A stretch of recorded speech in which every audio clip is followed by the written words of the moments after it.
তো voter card verification SIR Paschimbanga রাজ্যের breaking update রয়েছে এই মুহূর্তে আপনাদের সকলের জন্য। হিয়ারিং, হ্যাঁ, হিয়ারিং এর জন্য কিন্তু ডাকা হচ্ছে। প্রথম ফেজে কিন্তু লক্ষাধিক প্রচুর মানুষকে কিন্তু ডাকা হয়েছে, প্রচুর মানুষ নোটিশ পেয়েছে, প্রচুর মানুষ কিন্তু গিয়েছে। এবং বলে রাখি, এই যে হিয়ারিং হচ্ছে, এই হিয়ারিং এ এমনও মানুষকে ডাকা হয়েছে, নোটিশ দেওয়া হয়েছে ইসিআর পক্ষ থেকে, যারা বৈধ ভারতীয় নাগরিক, তবুও তাদেরকে কিন্তু সেইখানে তারা নোটিশ পাঠিয়ে দিয়েছে, এরকমও হয়েছে। এবং এমনও হয়েছে যে অনেকের বাবার নাম আগে ছিল, মিডল নেম ছিল কোনো কিছু, বর্তমানে কোন তার ছেলের সেই ডকুমেন্টে বাবার মিডল নামটা কোনো কারণে ওঠেনি, তারপরেও তাকেও কিন্তু সেই ভেরিফিকেশন জন্য ডাকা হচ্ছে। এবং 2002 এর ভোটার তালিকায় নাম থাকার পরেও অনেকেই কিন্তু ডাক পেয়েছে হিয়ারিং এ, এবং সেখানে কিন্তু যেতে হয়েছে। এবং আগামীতেও এগুলো নিয়ে অনেক সমস্যা হচ্ছে। তবে এই মুহূর্তে যে আপডেট রয়েছে, ইতিমধ্যে ইসিআই কিন্তু নড়ে চড়ে বসেছে এই সমস্ত বিষয়ে। এবং অবশ্যই এই ভিডিওতে বলে দেব যে বর্তমানে কাদেরকে আর হিয়ারিং এ যেতে হবে না। হ্যাঁ, সবাইকে কিন্তু হিয়ারিং এ যেতে হবে না। নোটিশ এলেও আপনারা হিয়ারিং এ না গিয়েও আপনার সমস্যার সমাধান করতে পারেন, কিংবা আপনার যে সমস্যা রয়েছে সেই সমস্যার সমস্ত খুঁটিনাটি জানতে পারবেন। তো বলে রাখি, চূড়ান্ত ভোটার তালিকা, চূড়ান্ত ফাইনাল ভোটার লিস্ট কিন্তু ফেব্রুয়ারি মাসের 14 তারিখে পাবলিশ করবে ইসিআই। হ্যাঁ, 14 ফেব্রুয়ারি 2026 এই তারিখ কিন্তু চূড়ান্ত ভোটার তালিকা, ফাইনাল ভোটার লিস্ট কিন্তু পাবলিশ করবে ECI, election commission of India. তার আগেই কিন্তু নোটিশ পর্যায়ে, অর্থাৎ শুনানি এবং যাচাই বাছাইকরণ যে রয়েছে, সেটা 16 ডিসেম্বর থেকে শুরু হয়ে গেছে এবং চলবে কিন্তু 7 ফেব্রুয়ারি পর্যন্ত। হ্যাঁ, ফেব্রুয়ারি মাসের 7 তারিখ পর্যন্ত কিন্তু এই শুনানি চলবে। এবং অর্থাৎ যেটাকে বলা হচ্ছে যাচাই বাছাই, অর্থাৎ যাদেরকে ডাউট করা হচ্ছে তাদেরকে নোটিশ দেওয়া হচ্ছে, নোটিশ মোতাবেক ডেট দেওয়া হয়েছে, হিয়ারিং এর একটা ডেট দেবে, সেই ডেটে আপনাকে নির্দিষ্ট জায়গায় যেতে হবে, যেখানে যাওয়ার উল্লেখ থাকবে। সেখানে গিয়ে আপনি যাবতীয় প্রমাণপত্র দেবেন, কি কি কাগজ রয়েছে, আপনাকে প্রমাণ করতে হবে আপনি ভারতীয় নাগরিক। তার জন্য কি কি ডকুমেন্ট দিবেন, তার জন্য আলাদা করে চার্ট দেওয়া রয়েছে, এবং সেই চার্ট অনুযায়ী যে কোনো একটা ডকুমেন্ট আপনাকে প্রোভাইড করতে হবে। তবেই কিন্তু আপনার হিয়ারিং সম্পন্ন হবে, যাচাই বাছাই সম্পন্ন হবে। তো বলে রাখি, বিএলও যে রয়েছে, booth level officer, booth level অফিসারদের কিন্তু একটা মুখ্য ভূমিকা রয়েছে এই এসআইআর এ। আপনারা জানেন, আগের থেকেই আমরা বলেছি, এবং ইসিআইও কিন্তু এটা জানিয়েছে।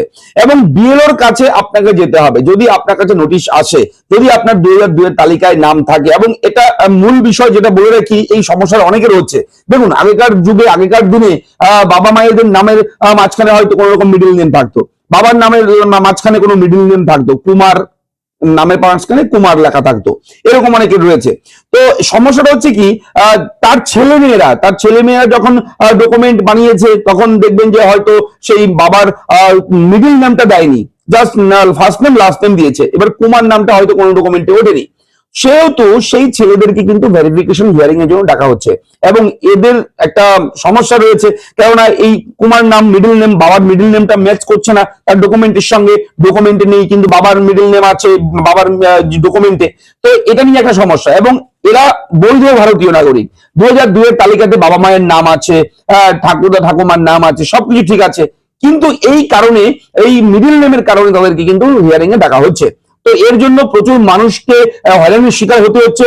তার জন্য ইসিআই একটা সিদ্ধান্ত নিয়েছে যে এই সমস্যাগুলো যাদের রয়েছে, তারা জাস্ট বিএলওর কাছে তাদের যে ভোটার লিস্ট, 2002 এর তালিকার বাবা মায়ের ভোটার লিস্টে যেখানে যেই পেজে নাম রয়েছে, সেই পেজের জেরক্স কপি এবং তার ছেলেদের মেয়েদের যে ডকুমেন্ট রয়েছে, এডুকেশন কোয়ালিফিকেশন থেকে যে কোনো ডকুমেন্ট একটা দিতে হবে যেখানে বাবার নামটা রয়েছে, এবং সেখানে নিচে লিখে দিতে হবে জেরক্স করার পর যে সম্পর্কটা কি আপনার সঙ্গে ওনার, ঠিক আছে, পিতা পুত্রের সম্পর্ক, কিংবা আপনার কন্যা হয়, ঠিক আছে, এই সম্পর্কটা লিখে দিতে হবে এবং নিচে সই করে দিতে হবে। তখন সেই ডকুমেন্ট গুলো জেরক্স করার পর, এবং এরপর সেই ডকুমেন্ট বিএলও এর কাছে জমা পড়লে বিএলও কিন্তু এটা ভেরিফাই করে দেবে, এবং বিএলও এর কাছে কিন্তু সেই পাওয়ারটা রয়েছে। এবং অবশ্যই বিএলও এর সঙ্গে কনসাল্ট না করে, আলোচনা না করে আপনার সোজা যে হিয়ারিং এ চলে যাবেন, সেটা কিন্তু করবেন না। হিয়ারিং এর নোটিশ এলে বিএলও এর কাছে যাবেন, বিএলও এর সঙ্গে আলোচনা করবেন, বিএলও কে দেখাবেন নোটিশ, তারপর বিএলও যেটা বলবে সেই মতো করে কিন্তু আপনারা কাজ করবেন, ঠিক আছে। অযথা আপনারা কেউ হয়রানির শিকার হবেন না, অযথা ছুটোছুটি করবেন না, দুশ্চিন্তা করবেন না, প্যানিক হবেন না। এবং বলে রাখি, আগামী ফেব্রুয়ারি মাসের 7 তারিখ কিন্তু লাস্ট ডেট এই হিয়ারিং এর, শুনানি পর্বের। এবং বলে রাখি, আগামী 14 ফেব্রুয়ারি কিন্তু চূড়ান্ত ভোটার তালিকা প্রকাশ করবে ইলেকশন কমিশন, এটা কিন্তু নির্দিষ্ট করে জানিয়ে দিয়েছে। এবং খসড়া ভোটার তালিকায় নিজের নাম আছে কিনা সেটা কিভাবে চেক করবেন আমরা ভিডিও দিয়েছি, আপনারা যদি কোনো রকম ভিডিও প্রয়োজন পড়ে, কোনো কিছু জানার থাকে, কমেন্ট করে জানাবেন, আমরা চেষ্টা করব আপনাকে সাহায্য করার। তো অবশ্যই এই ছিল এই মুহূর্তের ব্রেকিং আপডেট। আমি খুব শীঘ্রই আরো আপডেট নিয়ে আসবো, আপনারা সঙ্গে থাকবেন, চ্যানেলটাকে সাবস্ক্রাইব করুন। কোথাও কোনো রকম ডাউট থাকলে একটু কমেন্ট করে জানাবেন, আপনার মতামত অবশ্যই কিন্তু জানাবেন। আমরা কিন্তু আপনাদের কমেন্ট গুলো সবসময় পড়ি, দেখি এবং উত্তর দেওয়ার চেষ্টা করি। ভালো থাকবেন, দেখা হচ্ছে নেক্সট ভিডিওতে। ধন্যবাদ।